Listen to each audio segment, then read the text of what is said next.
It's no secret that the UK women's basketball team can shoot the long ball. But one thing people don't know is they can make it in the paint too. Last week against Louisville, they were 89% right here in the paint. Believe it or not, over 1,000 elementary students from Lexington came out and filled up these stands behind me.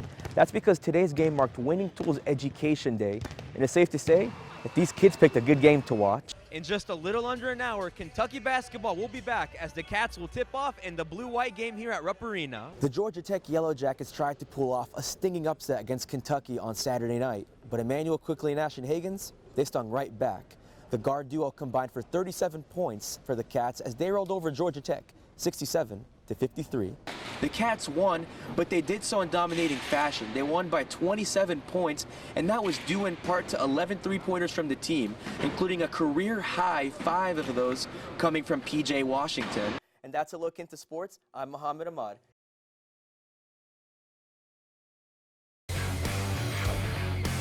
On Tuesday, Johnny Juzang said he had a big announcement tonight. Some thought he might be selecting his school, which included Kentucky. Instead, Juzang used Instagram to say he will be reclassifying to the 2019 class. The 1-11 Bengals took on the Browns looking for a rare win. They got going early in the first quarter when Baker Mayfield is picked off by Nick Vigil, who steals the ball from David Njoku. He's going to get a return into Cleveland territory, but later on, the Browns will get it right back. Andy Dalton looks for Auden Tate, and he's picked off by Denzel Ware. He's going to take it to the house. 60-yard return will put Cleveland up 7-3. The Cats got going with their leading scorer in Ryan Howard. She's going to hit the tray from the right wing, and she's going to follow it right up with another one. 6-0 Cats. Later in the second quarter, she's going to make it look easy as she drives up and in for the layup.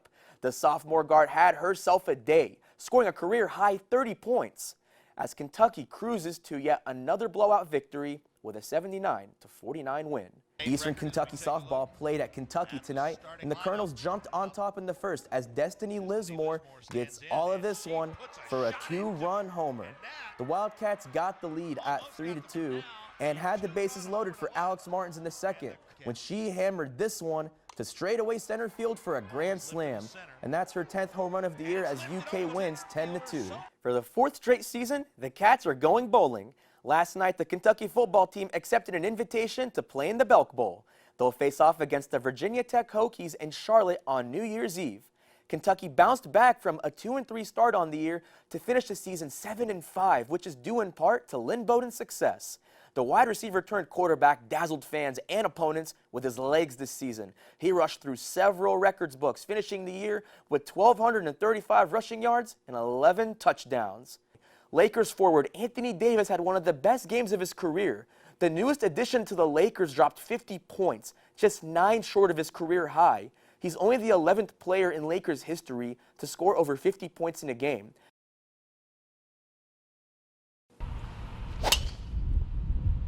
It's a sound that brings the UK men's golf team together. The 11-man roster is also together through a unique relationship. We've always talked about having a good brotherhood, and that's what we always discuss in our team meetings. The Indonesian senior is one of 3 international golfers alongside Max Mayles and Lucas Euler.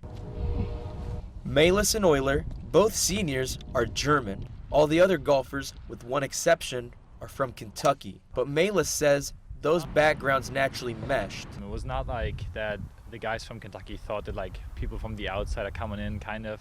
So it was we were all good friends right from the beginning. Freshman Cullen Brown is one of those Kentucky natives. To him, cultural backgrounds don't matter.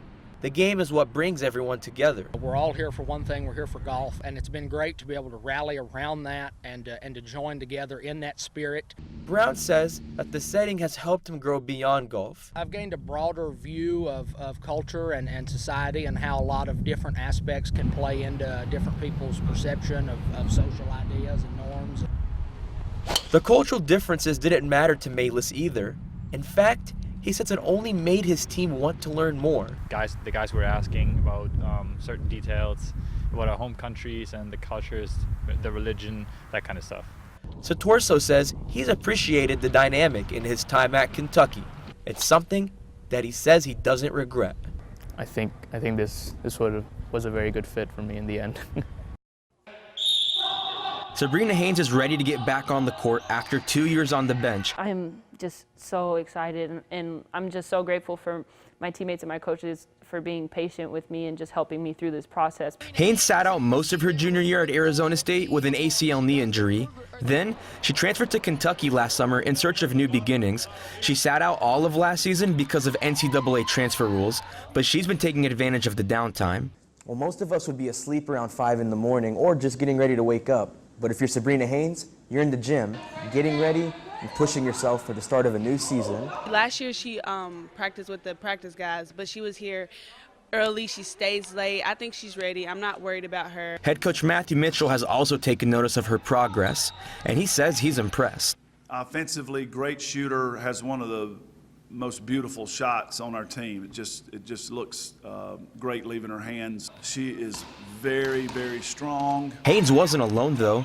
She got some help along the way. Coaches, Coach Mitchell, everybody, they always were just bringing me positive vibes, telling me positive things, and kind of reminding me that, you know, all of this happens for a reason.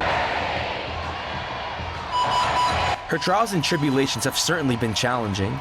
In the end, though, she says she's grateful for the lessons learned. I've learned a lot about both myself and just how to treat people and how I want to be in society. Mohammad Ahmad, UK Student News Network.